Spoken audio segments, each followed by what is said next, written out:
To me, being aware and having a plan and working towards it is different from not even being aware.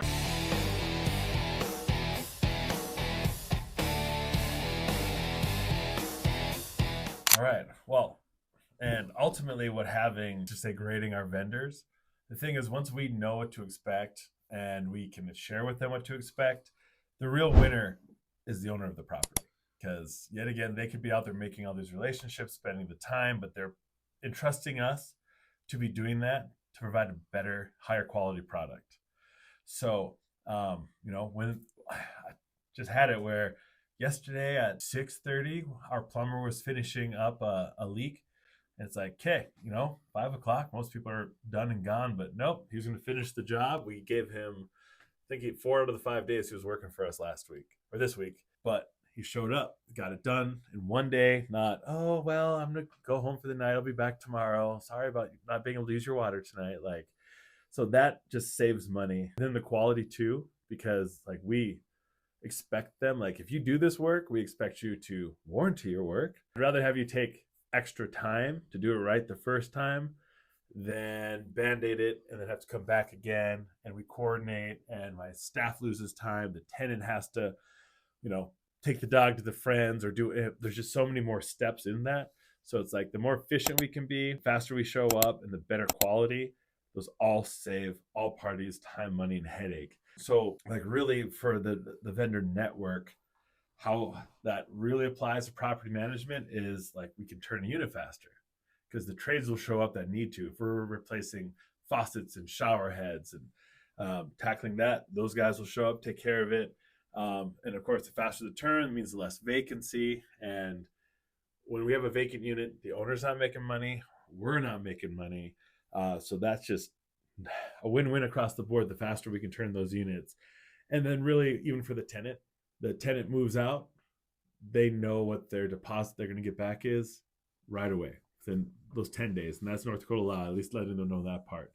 But they know what to expect. Like even moving out, we give them an expectation list that they can, that has dollar amounts next to it. So they see like, oh, if I leave all these light bulbs burnt out, I'm going to have to pay for that. I mean, but then when we're, okay, tenants out, let's just say March 31st, we could have the next tenant in possibly by April 4th, 5th, 6th. Like that just cuts down everything. That tenant's happy because their move out went fast. Next tenant gets to move in early because we did our job, and those days off market shrink. So just across the board, it's just winning for everyone. But like I said, at the end of the day, it's the owners that really get that benefit.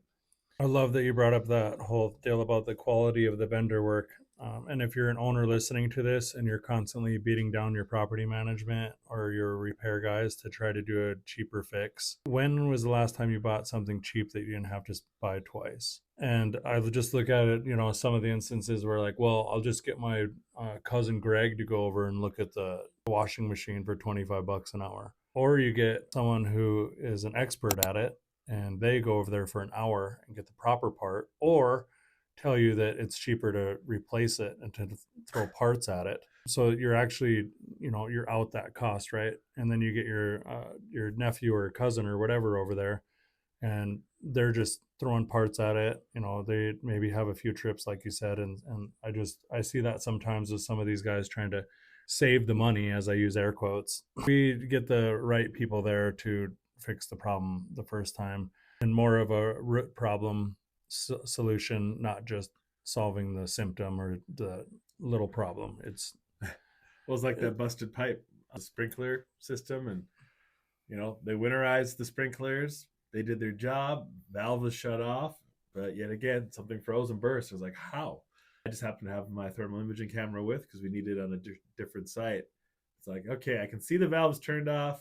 I can see the water coming out. So that obviously this valve must be leaking. And I was able to open the spigot right above the shut off. And sure enough, water comes dripping out of that. And it's like, okay, the valve's shot. But, to everyone else, it's off. The sprinklers are blown out. The job was done, but who would have thought to check? So, like, and I've been doing this for 14 years, and that was the first time where I had, just that small little leak. But yet again, the guy went over there and got there later in the day, and he finish the job. So no more leaks. That tenant doesn't have to worry about water in the basement. They don't have to worry about the sprinkler system that's going to turn on when it's time. So it's just wins around there. Yeah, we could go on for days. But yeah, the day-to-day reality is we're coordinating maintenance requests, scheduling vendors, we're following up with them, we're checking quality. We're also handling emergencies, tenant communication, getting the vendors to show up there. The issues, we don't just fix the problems, we control the outcomes. So if your outcomes aren't happening with your current property management company, let's say they're not checking one of these boxes. Part of our job is to protect the owners. As business owners ourselves outside of Legacy, we had to grow these things. We had to be in contact. We always say real estate is a contact sport because it takes a team. But being involved in the community as well means we're aware of what's going on around us. So like some of the things that how this affects owners is just even pricing our units.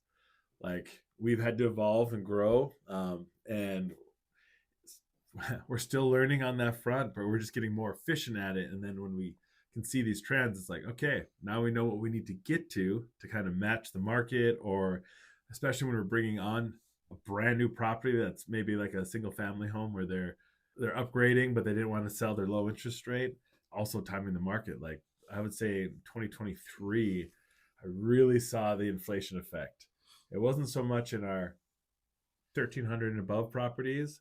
It was our $700 and $800 properties where people who had been renting from us for years, all of a sudden were getting behind and having issues. And it's like, okay, the market's softening, but not at the high income levels. And it was our workforce housing that really struggled. So we kind of had, okay, this is different. Normally the lower the price, the faster it fills, but everyone was struggling because groceries went up 30-some%.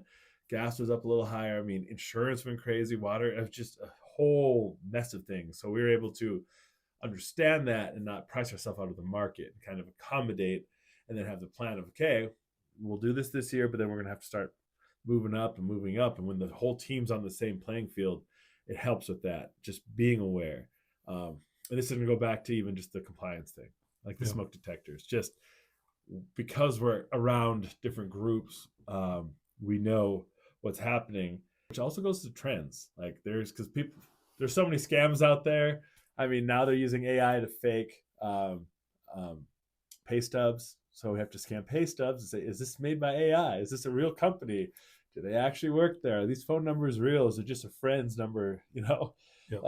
But being that we do test that and we're hearing some of the horror stories from our friends, like it gives us a chance to tackle that. The legal issues, same thing. I would say our lease is very well battle tested because we've had to take it to eviction court. We had to have a judge say, you know what, I don't like that phrase and I'm not going to honor it. Okay, tuition, we learned. So even staying up on that, and then doesn't even end there, but what this all boils down to is the lost revenue. Like if you're not protected, you're going to pay for it somewhere. Mm-hmm. Just like you're saying, if you rush a job or just try to band-aid it for speed, it's like, well, you're going to have to come back. Now there's 3 people losing money on that deal. So it all matters.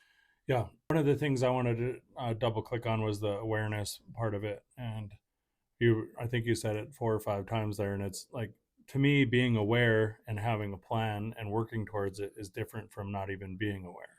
If you're not even aware of what could be or what should be, or the issues that are happening, it's not even the first step of even coming up with a plan, let alone working towards it. Right. So no, I like that we're aware of a lot of stuff like that and have a plan to better it. Well, yeah, it can come from anywhere. It can come from our tenants. It can come from our vendors. It can come from tax changes. It can come from city changes. It can come from federal changes. Even this is going to be on the advocacy side, but even the bill for the 21st century, they wrote it and said that if you own over 350 units or control, they use the word control, so not own, after 7 years you have to sell them. Well, they didn't specify if you own it or if a property management owns it, who's the controller. Mm-hmm. So they're like, does that mean if you have 350 units under management, you have to get like step away? So the lifetime offload is them. 7 years. Yeah. So I mean, it's just I mean, the intention is good. They're just trying to put more single families on the market, but they didn't write it. I mean, they're just trying, but yeah. So it can come from anywhere, but that's like I think of one time it's called a language cleanup bill, where they just take care of there's old English like these and thous, and they get rid of words that just aren't PC to say anymore. And a legislator had literally just put, by the way, 3% transfer tax on all real estate sales, and the market was down because it was after COVID, and it's like, oh, so you pay realtor fee, you pay title fees, you might have seller concessions, and then you have to pay the state 3% of your sale. Well, let's take, that's $9,000 for a first time home buyer, and for, I mean, I think of a farm like $10 million, like that'd be a $300,000 hit, and it was nowhere near anything real estate related, but the people in that committee actually came and found us as realtors. We're like, hey, did you know about this? It's like, nope, but let's go get rid of it. Mm-hmm. Because it's like, we don't want this. We fought this in the 90s. Like, that's just, so yeah, I mean, it's such a contact sport, but just having those relationships helps because it can come from anywhere. I know I brought up a few times the proactive versus the reactive. That's something when I talk about awareness that I've really opened my eyes this last year and a half, is being the proactive. And I think the team is probably exhausted of me and my systems, but really it's getting down to the proactive instead of the reactive. To me, weak management is reactive, strong management is proactive. So we're going to focus on preventing problems, catching issues early, and protecting the asset. When you said we're looking out for the owner, I think the owner is the result of protecting the property and the asset, right? Yeah. So when we're protecting the asset and whatever, we're protecting the owner's vision and goal. But just a huge one for me is the proactive versus the reactive. Well, you can see it everywhere. I mean, basically, headless chicken, that whole idea, cut off the head and the body still runs around. It kind of feels like that. Or the other saying is like their hair is on fire. Because everything we're talking about, the network, I mean, I keep coming back to the dollar amount because that's kind of like our scorecard to the owners. They look at how much rent they collected, what they were able to keep, and what we give back to them. But at the end of the day, the stronger our relationships with our vendors, with our community, with our legislators, with our city commissioners, with our inspectors, I mean, the list is very long. It just means better returns for our owners, ultimately, because they're investing for their future of themselves, of their family, of their retirement, for up to 3 generations can benefit from investing right. And that's a whole nother thing. But yet again, just being aware, being proactive, better decisions, shorter timelines. So really it's, when they see us in this podcast, when they hire us, they're not hiring Bill and Casey. They're hiring Bill and Casey and the team and our trusted vendor network and all of the other community members that we work with and interact with. And I mean, it's a whole group you're getting, not just the two of us. Yeah, no doubt. Some of the red flags, I don't know that property management, I think property management companies ask this, but I don't know that owners do. So if you're an owner and you're listening, one of the things, and you're looking for property management, ask to see some of their vendor lists, ask to see, those relationships they have, ask to see that. Because one of our onboarding questions for a new owner is like, who's your vendors? Who are you currently using? Yep. Because maybe they're, again, building relationships. Maybe you have someone that we don't use that's really good. Maybe they know the property, maybe they know that, you got to tap the washer 6 times before it to work, or whatever the case is. Maybe they know the little secret behind your property. Kick the furnace. Yeah. So we're always doing that. But some of the red flags, for a property management company, or maybe for a self-managing owner, is there's no vendor consistency. So if every time you have an HVAC issue, you have to go on Google and try to find another HVAC or someone new or whatever, that results, in some slow response times because, there again, you're trying to build a new relationship every time. Poor communication. If you're having repeat issues and callbacks, maybe you're getting the wrong person in there. If they don't have relationships, they don't have control. Yeah. And you're talking about the maintenance and operations side, but even on the leasing side, the red flags, we grew. I had to do this the hard way myself. I hit every branch on the way down learning property management, I feel like. But, just not even marketing right, as far as whether you're breaking fair housing rules or just saying the wrong things, you're taking bad photos. I mean, there's different things that can affect the marketing. Or if you price it way too high or way too low, now you're losing money or causing extra time on market. So, I mean, pricing it's no different whether you're selling the house or renting it. If the price is off the rocker, like, you might get lucky once, but they won't stay. And if you just go too low, like, the thing about us is it's times 12. So if I under rent a place that says $200, well, it's actually 12 times that. So it's $2,400 that the owner lost, which if you go to sell it after is a 10x of that loss. So it's actually a $24,000 oops if they plan to sell, which is why our onboarding is, what is your goals with this property? Because we do have to run it a little different depending on that.